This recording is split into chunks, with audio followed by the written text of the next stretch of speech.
Vale? Então, bom dia, irmãos. Hoje vamos falar de alguns erros, eu até digo mortais, porque podem pôr mesmo a salvação em perigo, por isso até chamo 7 erros mortais de Roma. Vamos falar dos erros da Igreja Católica. A imagem que até escolhi foi o conhecido Martinho Lutero, quando pregam nas portas de uma igreja, as teses dele, que não concordava. Ele falava muito, principalmente contra as indulgências, mas isso vamos ver a seguir. Mas falava de outras coisas e muitas também vamos falar hoje. E é principalmente, não é muito aprofundado, mas para podermos debater e facilmente destruir mesmo os argumentos católicos que conhecemos tantos, não é? Nossos familiares, aqui em Portugal, pelo menos, toda a gente tem familiares católicos e muitos defendem o catolicismo, principalmente aquelas pessoas que são mais para o morno, não é? Gostam muito da Igreja Católica porque podem ser não praticantes, ou seja, podem não ligar nada, mas vão à igreja de vez em quando e então, para eles então são católicos não praticantes e estão salvos. E é importante sabermos debater contra eles, principalmente os maiores erros que nos afastam da verdadeira relação com Jesus Cristo, que é o que interessa aqui neste mundo, é a relação que temos com Jesus Cristo, não é? Então, vamos começar pela autoridade que a Igreja Católica dá ao Papa e aos concílios da Igreja. Como sabem, eu nem tenho aqui escrito, mas para eles o Papa é quase o representante de Jesus na Terra. É o representante de Jesus na Terra e o que o Papa diz é lei, como se fosse o próprio Jesus a falar. Isso para nós não entra na nossa cabeça, não é? Um homem falar com a autoridade própria de Jesus Cristo. Mas mesmo o que é decretado em concílios de igreja é decretado ao nível da Sagrada Escritura, irmãos, não é? E isso para nós é, eu diria até uma heresia, não é?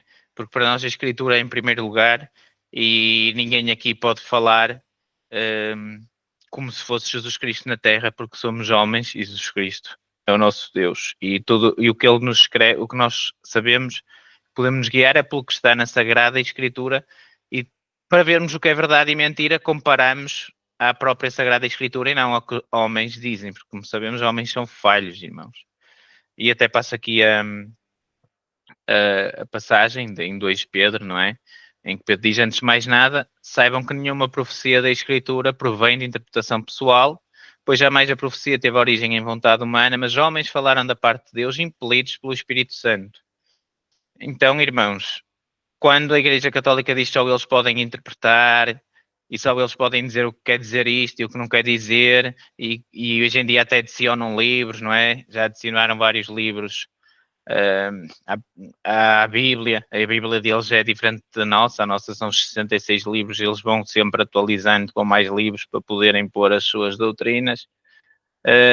Mas para nós, a interpretação é cada um pode ler a Bíblia por si, e claro, com ajuda, e estes estudos bíblicos vamos em conjunto tentar entender melhor, mas não é o Papa nem a Igreja que tem a palavra final sobre o que é que isto quer dizer e o que é verdade, o que não é, o que é e o que devemos acreditar e o que não devemos acreditar, não é?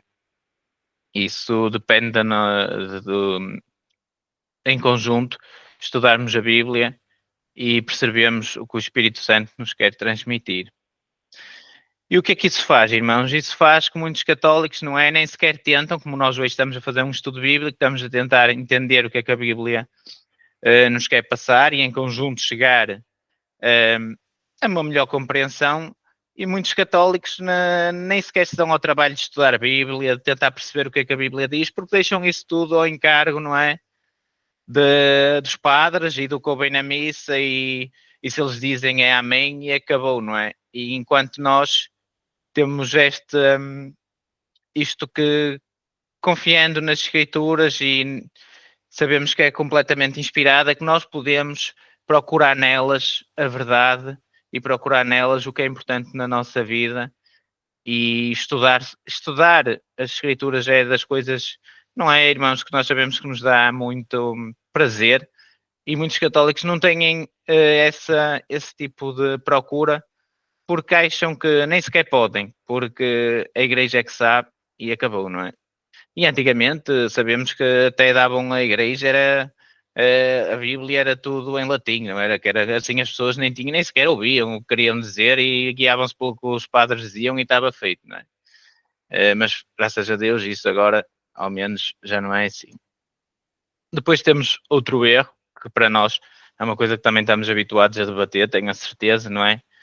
Que Maria, para eles, é mediador entre nós e Deus, entre nós e Jesus Cristo, ou seja, para eles, basicamente, para chegar a Jesus Cristo, temos que primeiro pedir a Maria, não é? É conhecido até pela reza daquela, não lembro como é que se chama, mas é aquela Ave Maria cheia de graça, rogai por nós pecadores, não é? Ela roga por nós a Jesus Cristo.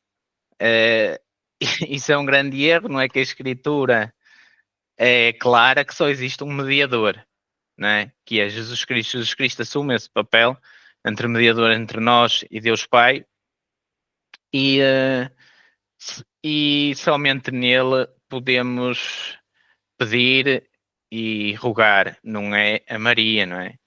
E eles baseiam isso na tradição da Igreja, tal como eu disse, o Papa e os concílios da Igreja, para eles é igual à Escritura, por isso na Escritura isso não está, pelo contrário, diz que Jesus Cristo é o único mediador, mas se o Papa diz é porque é e acabou. Não é? E é mais um erro grande que eles têm.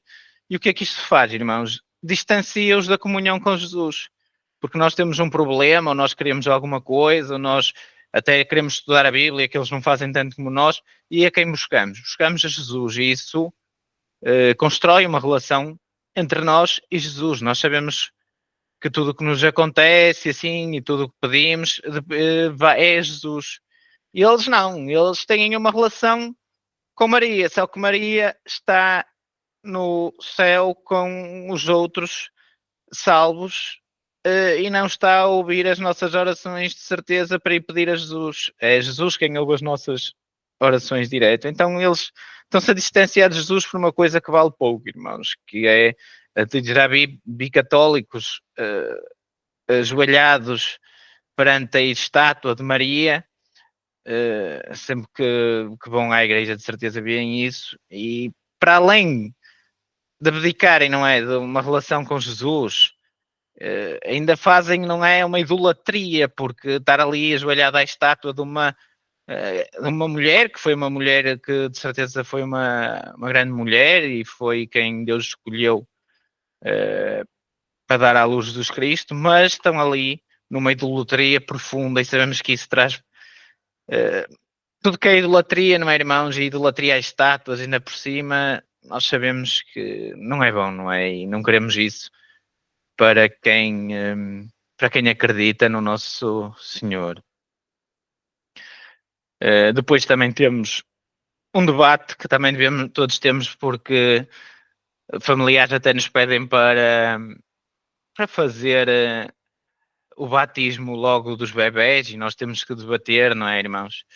E para eles é o ensino da regeneração batismal e para eles a colocação da água na cabeça do bebê pelo próprio trabalho da água, que é o que eles chamam ex opere e operato, não é? É pelo próprio trabalho da água no ato sacerdotal, causa uma mudança na natureza do bebê. Então o bebê, quando é ali batizado, perde o pecado original e é salvo por meio da regeneração e então está salvo, desde bebê. E o que é que isso causa, irmãos? Isso causa uma confiança que não devia de existir no pecador.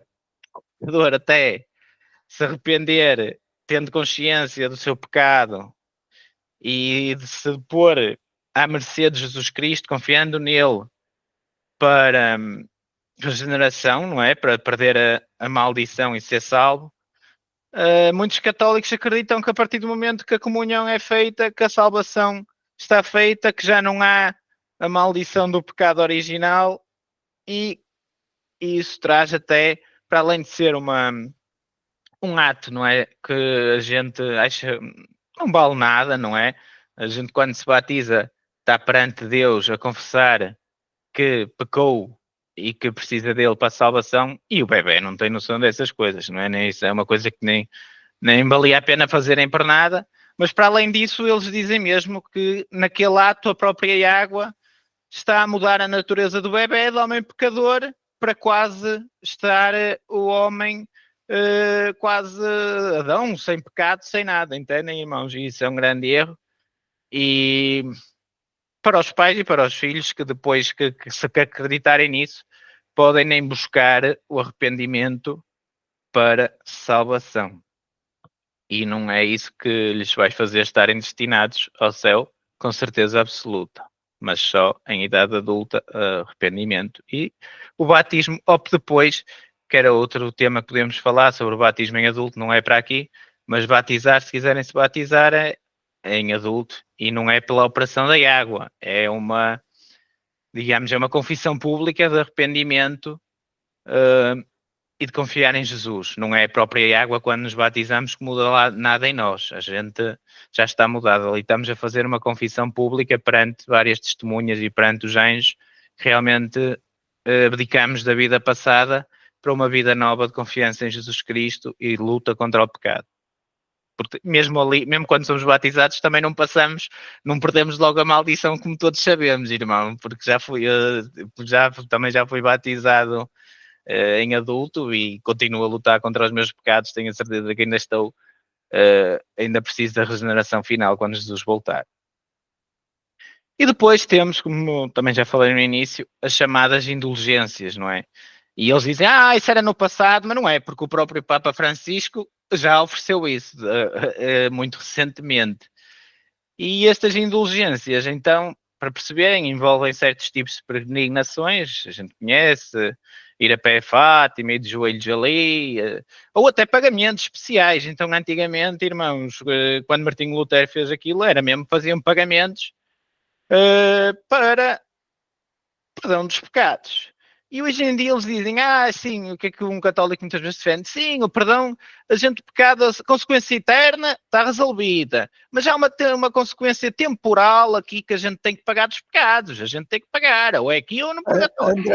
André, só uma situação que, para explicar só um pouquinho melhor o que é basicamente o que é uma indulgência. Pode haver aqui alguém que não sabe. Basicamente uma indulgência é pagar ou fazer algum ato para se ganhar a salvação ou apagar pecados. No fundo é quase comprar com dinheiro, antigamente era com dinheiro e agora não anda muito longe disso, pagar para se ter um lugarzinho no céu, independentemente de se ter pecado. Uma indulgência basicamente é isso. Desculpa só interromper, mas é só para explicar o que é isso. Sim, pronto, era isso que eu também estava a dizer, e que realmente não é do passado, o próprio Papa Francisco ofereceu, e isso é uma tração terrível, não é? De singularidade absoluta da morte de Cristo como provisão para pecados e da fé pessoal como o meio pelo qual essa provisão se torna nossa. Ou seja, quando a gente crê em Cristo, irmãos, a gente está limpo dos nossos pecados. Não é preciso mais. O ato de sacrifício na cruz de Jesus Cristo por nós foi completamente suficiente para a nossa salvação. E não há mais nada que a gente possa oferecer para comprar a salvação. Ou mesmo comprar.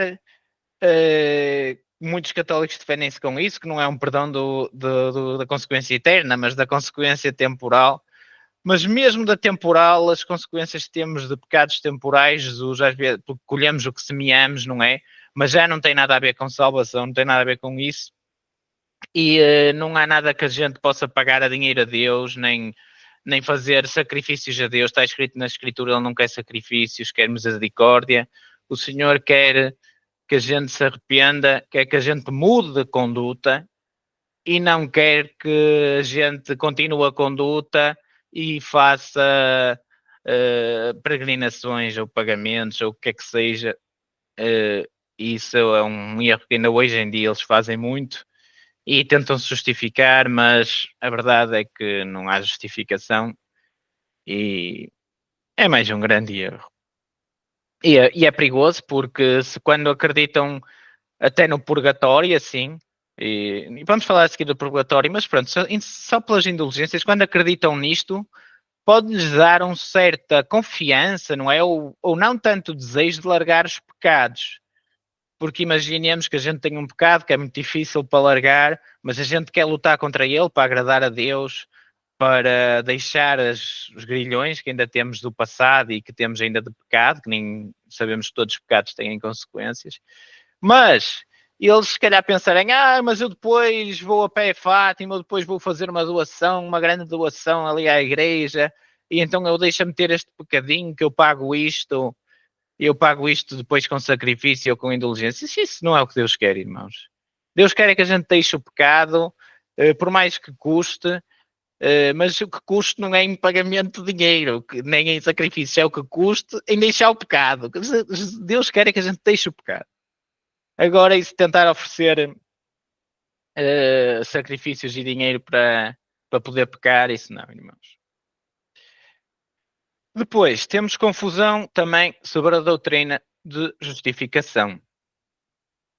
Que é, nós acreditamos, não é, irmãos, que a justificação acontece pela graça, com base somente em Cristo e meio da fé, para a glória de Deus, e zero glória humana.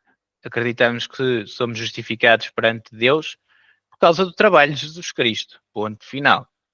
A justificação é isso. Depois, claro, podemos agradar a Deus com obras e devemos agradar a Deus com obras, e sem obras a fé está morta. Mas a nossa justificação não depende das nossas obras, depende da fé em Jesus. Mas a Igreja Católica insiste que a justificação também consiste na infusão de retidão, que, como nossa própria virtude, nos qualifica para sermos aceitos por Deus.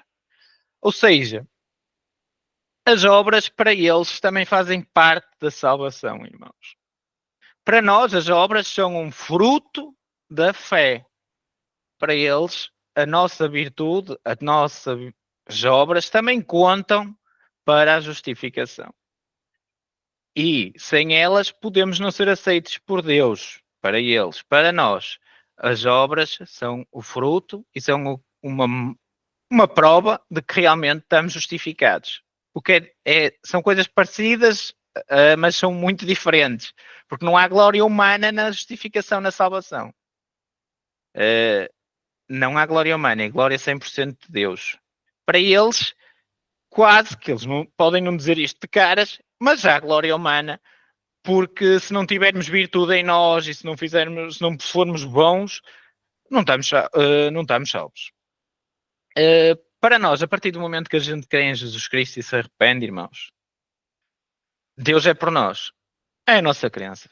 A partir do momento em que nos arrependemos, vamos a Jesus Cristo, somos aceites e Deus é por nós. Depois, claro, fazemos as neiras, Deus é Pai, mas já é nosso Pai. Já cremos nele. Vai-nos trazer consequências. Mas não quer dizer que não estejamos 100% com ele. Entendem, irmãos? É o que acreditamos. Até podemos dizer a palavra dura, castigados. Mas castigados para o nosso bem. Para eles, porque Deus é por nós. Para eles, se não há virtude da nossa parte, Deus não é por nós, e Deus até pode estar mesmo contra nós, porque precisamos também de obras para estar justificados perante Deus. Isto é muito perigoso, irmãos, quando entra a glória humana na justificação, na salvação. E pode ser a diferença mesmo entre salvação ou não. Porque a diferença da igreja cristã e entre aí todo outro tipo, quase, a maior diferença entre toda outra religião é que não entram as nossas obras. É mesmo assim, porque quase todas as religiões, tirando a religião cristã, bíblica, implicam obras para chegar a Deus. A nossa não. A nossa implica arrependimento, fé em Jesus Cristo e acabou. Depois as obras vêm desse arrependimento, mas é a diferença principal. E o catolicismo, ao pôr isto, mesmo que sutilmente, mina o único que é o cristianismo. Depois também temos, quando nós celebramos a Santa Ceia, irmãos, e nós celebramos em igreja, Nós estamos a fazer um ato em memória de Jesus Cristo, certo? Mas não acreditamos que estamos realmente a comer quando comemos o pão, o corpo físico do Senhor, e a beber o vinho, o sangue. Para eles há mesmo uma transubstanciação. Para eles, o vinho e o pão tornam-se realmente carne e sangue de Jesus Cristo. Para nós, não. Para nós, estamos a fazer o que Jesus nos pediu e que acreditamos que biblicamente está certo, a fazer aquilo em memória de Jesus Cristo e em memória do que Ele nos pede, do sacrifício que Ele fez por nós. E sabemos que a Igreja Católica é muito conhecida por isto e, na realidade, estão a fazer uma coisa que está a enganar as pessoas. Porque ali não está a ocorrer uma cerimónia de salvação. E para eles aquilo é uma cerimónia de salvação. Estão a tomar o corpo, o sangue de Cristo e por isso ficam salvos. Mas para nós não é. Para nós estamos a fazer um ato em memória de Jesus Cristo e do seu sacrifício por nós. Mas não estamos ali a ganhar a salvação, nem nada disso, nem a tornar o pão e o vinho algo que eles não são. Também é uma coisa importante, porque muita gente às vezes até fica chocada que a gente não participa disso na Igreja Católica, e realmente, na minha opinião, não é uma coisa que devemos fazer, por causa do que é um engano. Depois, também muito parecido com as indulgências, temos a doutrina do purgatório. E a doutrina... André, só voltando atrás, só para relembrar que eles, para que se possa tomar a hóstia, não é? Obrigam, pelo menos era assim, mas penso que ainda é, a uma confissão dos pecados antes. Eles pretendem uma confissão para que se possa participar. O que mostra que realmente é uma cerimónia supostamente de salvação, porque tem que se confessar antes. E é sabido pela história que isso era das coisas que eles utilizavam mais para ter pessoas na mão, que era a confissão dos pecados ao padre, que depois os comunicava à estrutura da igreja para que as pessoas muitas vezes ficassem até chantageadas quando fosse necessário. Ou seja, até por aí não é bíblico e movia interesses secundários da igreja. Isto só esta parte. Sim, e ainda bem que falaste disso, que até podemos acrescentar aqui que realmente confessar pecados não é... Podemos confessar ao irmão o pecado, mas não é para o irmão nos perdoar, nem o irmão tem o poder de pôr em nome de Jesus Cristo, ei, estás perdoado em nome de Jesus Cristo. Não, a gente deve confessar os pecados a Jesus e a Deus. Podemos partilhar com os irmãos para nos ajudarem na luta, falar, olha, tenho este pecado, como é que eu vou fazer para vencer? Tens algum conselho? O que é que tu achas? Isso é diferente do que a Igreja Católica faz, de confessar, e a partir daquele momento confessou ao padre, o padre, em nome do Papa, estás perdoado. Isso também não é bíblico e é mais um erro, que eu aqui nem pus dos 7 erros mortais, mas é mais um erro. E é mortal, achar que vamos confessar ao padre e está feito, não, isso é mortal, a gente tem que confessar a Jesus, não é, irmãos? E depois, claro, também não podia faltar a doutrina do purgatório, que é uma doutrina, irmãos, que eu não percebo porquê, mas para eles é boa, não é? E a Bíblia não oferece esta esperança para aqueles que morrem em descrença, não há hipótese nenhuma, não é? Não é encontrado nas Escrituras, quanto muito purgatório seria aqui, mas realmente achar que aqui podemos não nos comportar como devemos, que depois pagamos em outro sítio, imagine que eles imaginam, que pagam noutro sítio os pecados e depois vão limpinhos para o reino. Isso é um erro gigante e até mortal, porque mesmo nos que acreditam, não é, em Jesus Cristo, porque há aqueles católicos que acreditam em Jesus Cristo, mas também acreditam no purgatório, mesmo para eles pode ser muito grave, porque podem não deixar certos pecados, a acreditar que, pronto, depois são um bocadinho queimadinhos no purgatório e está feito. E aqui não vou largar o meu pecado de estimação, o meu pecado acariciado, porque tenho o purgatório para isso. E depois, pronto, estou lá um bocadinho a arder, mas é melhor do que deixar aqui o pecado. Não percebo essa teoria, entendem? Não percebo porque é que é melhor arder lá do que aqui deixar o pecado. Mas até consigo entender que há pecados tão difíceis de lutarmos, que às vezes até mais vale haver o purgatório, não sei, e que aí ser queimadinho um bocado de que aqui lutar contra esse pecado. Mas isso é um erro. Das duas, uma. Quem não é salvo é um erro que pode levá-lo para o inferno, porque não há purgatório para ninguém, é acreditar em Jesus Cristo ou ser julgado pelos pecados, e não há nenhum sítio na Bíblia que diga que o julgamento possa passar por um purgatório para depois ir para o reino. É uma confiança cega que têm. E para o cristão, a crença no purgatório pode levar a um facilitismo na luta contra o pecado. E a Bíblia, e Jesus Cristo principalmente, é 100% contra esse facilitismo. O que é que temos Jesus a dizer? Se o olho te leva a pecar, arranca o olho. Se a mão te leva a pecar, arranca a mão. Não diz, olha, deixa estar, depois és um bocadinho queimadinho e está pago. Pronto, não largas esse pecado. Não é isso que Jesus Cristo diz, irmãos. E o purgatório é tão perigoso que pode levar ou à perda de salvação ou pelo menos a não largar um pecado. E os pecados é o que nos aprisionam aqui. Não é? Nenhum cristão quer ter um grilhão, andar com um grilhão. Não queremos isso. Depois a pergunta final, não é? E que aqui tenho muito texto, porque é a pergunta mais importante, que é realmente, pronto, ele é católico. Eles podem ser salvos? Irmãos, acredito que sim. Há cristãos genuínos, não é? Que são católicos devotos. Acredito que haja cristãos genuínos que sejam. No sentido de devotos que são sinceros e sérios, inconsistentes, no sentido que o seu verdadeiro abraço de coração a Jesus consegue ser melhor do que as ideias e as doutrinas que eles têm. É mesmo assim, têm doutrinas e ideias erradas, mas podem amar realmente a Jesus. Podem acreditar no purgatório e que até vão lá pagar uns pecados e têm esse facilitismo na vida deles, mas se calhar no fundo amam a Jesus Cristo e estão salvos. Entendem? Isto não quer dizer que não estejam salvos.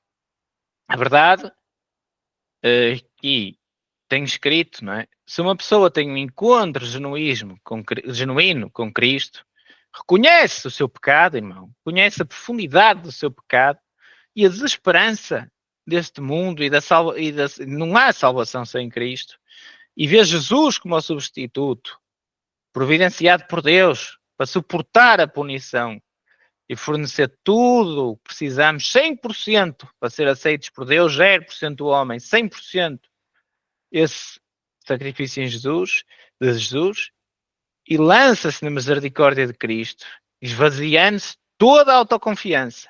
Não há virtude do homem, que também é um erro que pode ser ali metido, mas ele não pode ter esse erro. Não há homem.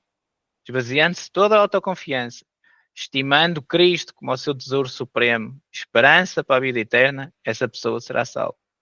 Mesmo que muitas ideias doutrinárias sejam confusas ou erróneas. Mas como vimos, há aqui doutrinas, não é? Que podem pôr em causa a salvação. Mas dentro dos católicos, se acreditarem nisto que vamos a falar, estão salvos. Mas não é todos, porque há erros que levam à perdição. É mesmo assim, há erros que levam à perdição. Se eu acreditar que posso comprar a salvação de alguma forma, não vai comprar. Não vai, irmãos. É bíblico. Não há compra da salvação. A salvação oferecida, é prenda. Não é uma prenda, ninguém compra uma prenda. No Natal, olha, toma lá 50 euros, renda a prenda que me deste. Não, a salvação é uma prenda. Não é paga. E se quisermos pagar, Deus não aceita. Deus não aceita cá pagamentos.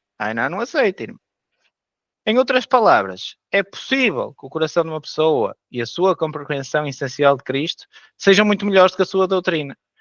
E todos nós podemos ser gratos por isso, porque também, irmãos, a gente tem as nossas doutrinas, nunca acreditamos, não quer dizer que tenhamos 100% certos em tudo, isso, não é? Tanto estamos a fazer estudos bíblicos e assim, porque acreditamos que há mais para saber e que pode haver erros, mas não quer dizer que não estejamos salvos, mesmo com erros doutrinários. Há erros doutrinários levam à perdição, mas há outros que não. Graças a Deus.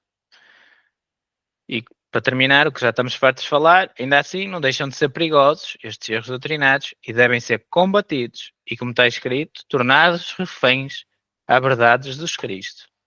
E como temos de certeza muitas pessoas próximas que são católicas, quando as virmos a cometer estes erros, é nossa obrigação falar-lhes a verdade. É o que Deus nos pede. Era isto, tinha para vocês, irmãos. E pronto, não sei se alguém quer falar alguma coisa, mas a minha parte é isto. Deus abençoe. Ora, irmãos, obrigado André pela exposição. Então, o que o André procurou aqui foi mostrar 7 coisas, não é os 7 pecados capitais, mas é quase, mas da Igreja Católica. E isto é importante porque todos nós temos católicos na família, um ou outro. Acredito que aqui em Portugal todos têm. No Brasil há famílias inteiramente evangélicas, mas quase todos têm católicos. E eles muitas vezes tratam-nos como a tua religião, como se fosse uma religião menor, quando no fundo eles estão em um erro muito maior que quase todas as vertentes evangélicas, que estão muito mais próximas da realidade. Quase todas, não é? Porque existe aí uma ou outra que estariam ao nível. Mas isto pode surgir na conversa, quando começarem com isso da tua religião, e que comece alguma conversa que vá desaguar aqui, seria importante que todos nós tivéssemos estes pontos bem cientes e que a gente saiba defender. Nós tivemos aquela série em que falamos sobre as várias religiões e o cristianismo, e em que eu tentei passar as bases de, se encontrarmos um budista, se encontrarmos um espírita, se encontrarmos seja o que for, sabermos defender a nossa fé, como a Escritura diz que devemos saber a fé que temos, não é? A Escritura diz que temos que saber o porquê de ser cristãos. E para isso temos que conhecer a Bíblia, mas também o saber um pouco das outras vertentes para nos sabermos explicar. E não falámos do catolicismo porque era uma vertente cristã, mas hoje abordou-se aqui a vertente católica, que, como viram, tem vários pontos de desacordo com a Bíblia, não é connosco, é com a Bíblia, não é? E por aí temos que saber responder.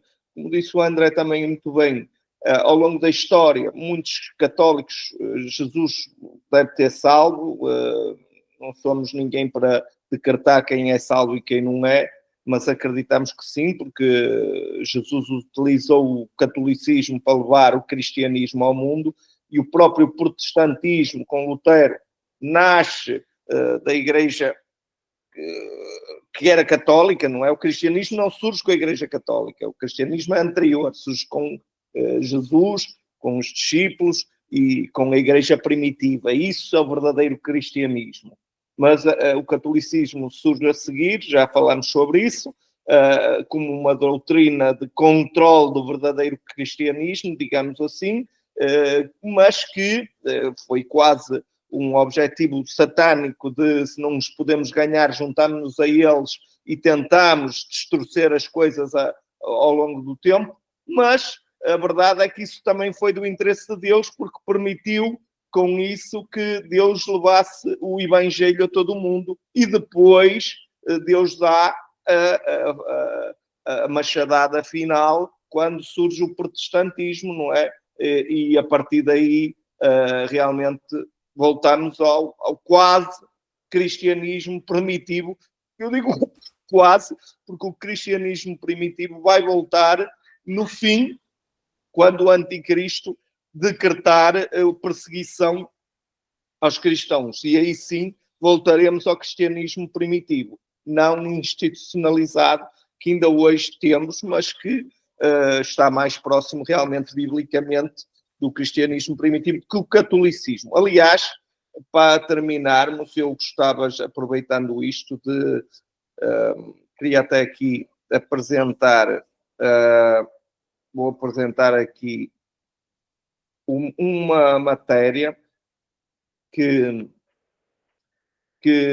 fiz no meu blog, e se alguém tiver interesse devia conhecer isto, porque para complementar tudo que aqui foi dito, que é o trono satânico do Papa no Vaticano. E esta matéria fala sobre o auditório do Papa, que se chama, onde ele fala sempre, onde ele faz as comunicações, no fundo, para a Igreja, não é?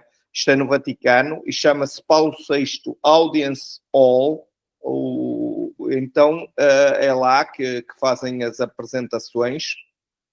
E depois eu entro nos pormenores da construção e tal, mas aqui só, depois eu deixo o link no nosso grupo, mas aqui só para vocês verem, por cima, reparem no formato do auditório, isto é no Vaticano, tem a cabeça de uma serpente, o formato do auditório.